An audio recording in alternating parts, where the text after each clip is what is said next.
de partager votre temps avec nous et avec notre invité, partager ces réflexions sur l'instrumentalisation politique de la mémoire et de l'histoire.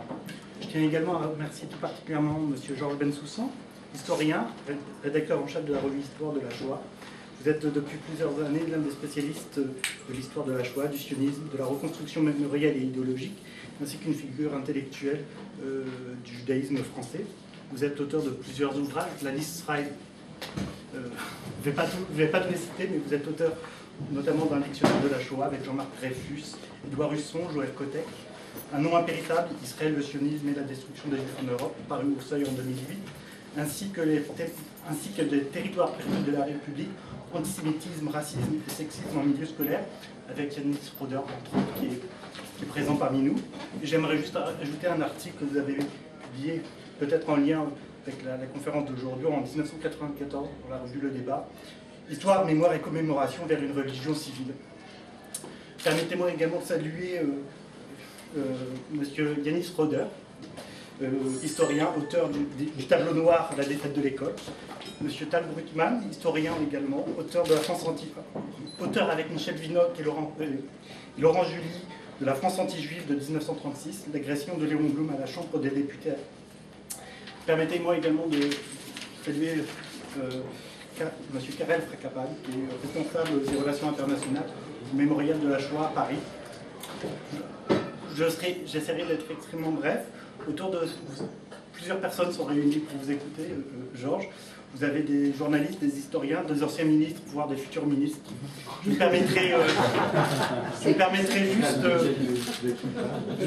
juste de vous les présenter brièvement et par ordre alphabétique, ménager des susceptibilités. Monsieur Pierre Anctil, qui est historien, professeur à l'Université d'Ottawa, spécialiste de l'histoire de la communauté juive de Montréal, et traducteur de nombreux ouvrages du yiddish vers le français.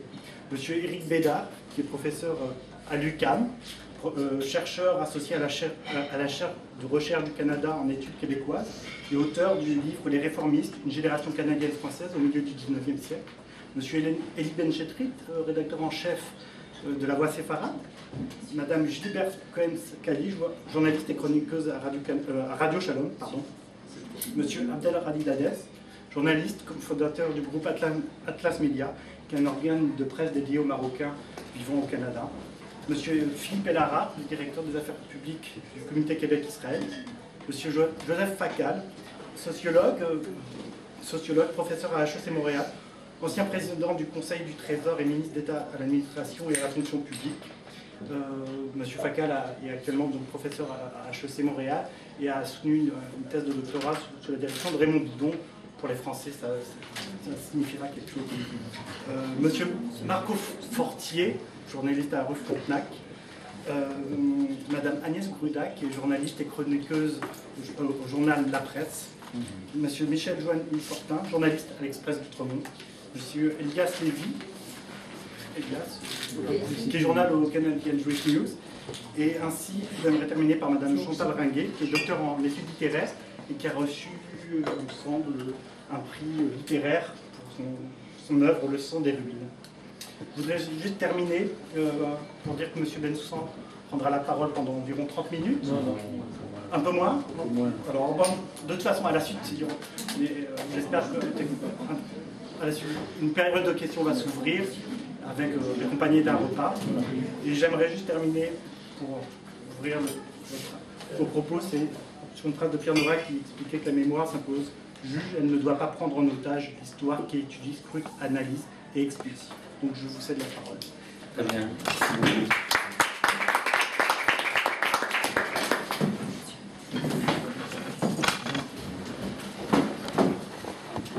Bien, bonjour à tous d'abord et merci pour cette invitation. Merci en particulier au Congrès juif québécois, à Alice Erkovitch et à Daniel Amar.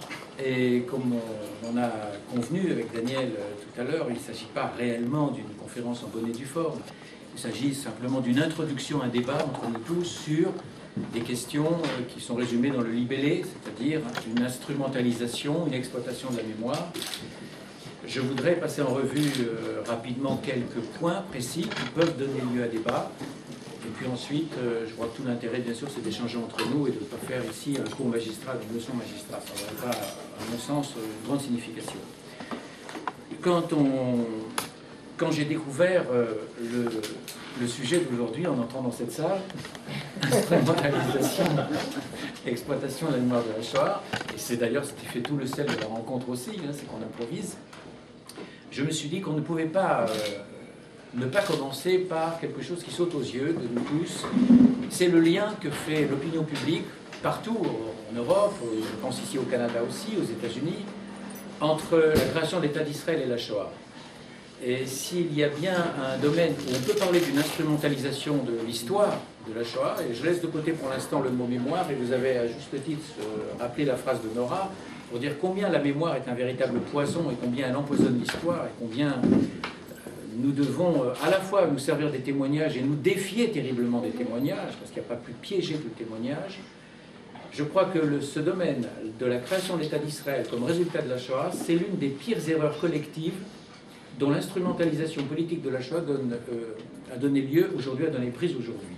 Parce que nous savons tous, ou du moins nous devrions savoir, que l'État d'Israël est né d'abord et avant tout d'un mouvement qui s'appelle le sionisme, et non pas de la Shoah, que la Shoah au contraire a failli faire en sorte que cet État ne voit pas le jour, pour plusieurs raisons, et entre autres pour deux raisons. La première, c'est que les gros bataillons démographiques qui auraient dû servir à l'État d'Israël sont morts, enterrés même pas, sont morts, incinérés, brûlés en Europe, parce que l'Europe, c'est le cœur du judaïsme mondial à cette époque, c'est pas le judaïsme américain, c'est le judaïsme européen qui domine. Et puis pour une deuxième raison à laquelle on pense peu, c'est qu'en 1945, l'argument central du sionisme s'effondre. Et l'argument central du sionisme, c'est qu'il faut un État pour les juifs. Or, il n'y a plus de juifs.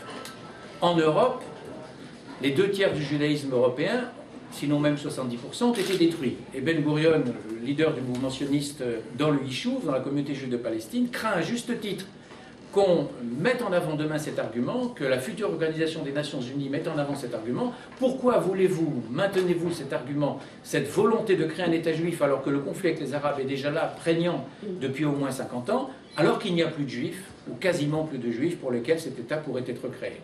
Donc ce lien entre État d'Israël et Shoah est non seulement erroné, mais j'ajoute qu'il est erroné aussi parce qu'il s'appuie sur une occultation complète de l'histoire, à savoir que si État d'Israël est lié en 1948, c'est parce qu'en 1940, avant qu'on parle de destruction des Juifs d'Europe, les bases du futur État d'Israël sont là, et sans ces bases-là, il n'y aurait jamais eu d'État d'Israël. Volonté de l'ONU ou pas, compassion des Nations Unies ou pas, pitié ou non des Européens, il n'y aurait jamais eu d'État s'il n'y avait pas eu un Yishuv, c'est-à-dire des organisations pré-étatiques qui ont jeté les bases de l'État, qui s'appellent la Histadrut, la Haganah, l'Université hébraïque de Jérusalem, le premier lycée hébraïque, Herzliya en 1906, Tel Aviv fondé en 1909, et on s'étonne de considérer qu'un grand nombre de nos contemporains pensent que l'État d'Israël est né de la Shoah, et en même temps commémore le centenaire de Tel Aviv l'année dernière. En ne voyant pas la contradiction qu'il y a entre les deux. Si Tel Aviv est né en 1909, et si cette ville compte 200 000 habitants en 1939, comment peut-on prétendre que l'État d'Israël est né des cendres de la Shoah? Ça ne tient pas la route une seconde, même un enfant de 10 ans pourrait le comprendre. Bon. Comme je n'ai parlé que d'une introduction, je peux m'appesantir sur ce thème. Mais forcément, il y a un deuxième thème qui vient à l'esprit. Instrumentalisation de la mémoire de la Shoah. Oui, en Israël, il y a une instrumentalisation incontestable de la mémoire de la Shoah. Est-ce que c'est uniquement un calcul cynique sur le plan politique, ou est-ce que ça n'est pas aussi, premièrement, le résultat d'une obsession qui est liée au traumatisme subi? Et bien évidemment, il y a un traumatisme subi, il ne faut pas voir toujours, dès qu'il s'agit du mouvement sioniste ou d'Israël, un calcul machiavélique.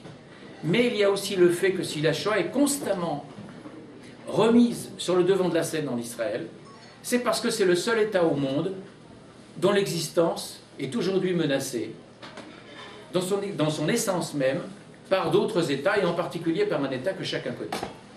Il n'y a aucun autre État au monde aujourd'hui qui soit dans cette situation, c'est-à-dire d'être menacé de destruction radicale par un autre État. Donc comment veut-on, quand on rend un peuple fou, qu'il ne se soit pas fou? C'est-à-dire que la grande habileté des démocraties occidentales aujourd'hui est de dire, regardez ce peuple de paranoïaques qui pense constamment à construire des murs et à s'abriter derrière ces murs. Autrement dit, cette attitude qu'on reproche aux Israéliens me fait penser à ce livre d'un psychiatre anglais qui a été traduit en français sous ce titre superbe, livre que je n'ai pas lu, mais j'ai lu le titre. Il m'a plu. L'effort pour rendre l'autre fou. Eh bien, c'est ça aujourd'hui, ce qui se passe avec une certaine instrumentalisation de la Shoah, à savoir que oui, dans cette menace réitérée de mort à l'État,